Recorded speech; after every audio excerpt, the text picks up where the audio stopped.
One of the things he taught that really sticks with me is that like 10 hours discussion he's had in the lecture where it's like, how much time have you put in a particular thing before you gave up on it? A lot of us, it's really easy to say, oh, I don't have any extra time in my life. And he's saying like about 10 hours. Could you do 10 hours? Could you do 5 hours a week? He's asked some really good questions like, well, what could you do? Once you've heard that line of thinking a couple times, it's pretty hard to just make that excuse afterward and be like, I don't have time.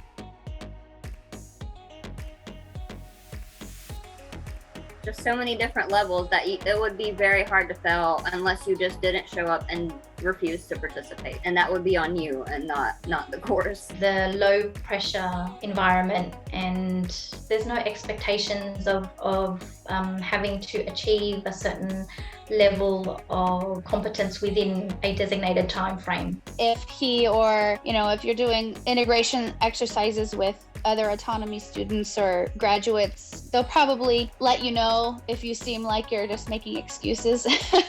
Starting it all out with the no masters, no slaves, it sets the tone, being excellent to each other, of the ability to reach out and explore and go to that area where we might feel fragile and know that it's a fairly safe place to explore more ideas. As long as we're not causing any aggression against somebody else, we're all very supportive of each other.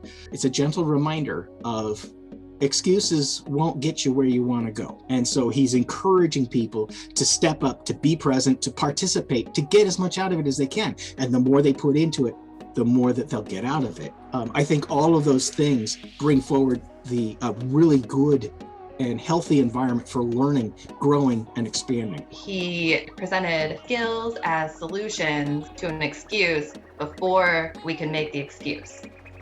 He's like, this is what you're gonna do, this is how you might feel, you're gonna make an excuse, but remember, here's how we work through it. And so if you're listening and following those steps presented, like, you're going to find your way to success at something. Have you found that your skills aren't matching up with the challenges ahead? Here are 19 essential skills for success that school never taught you. Get your free copy by following the link below or visit getautonomy.info/19skills.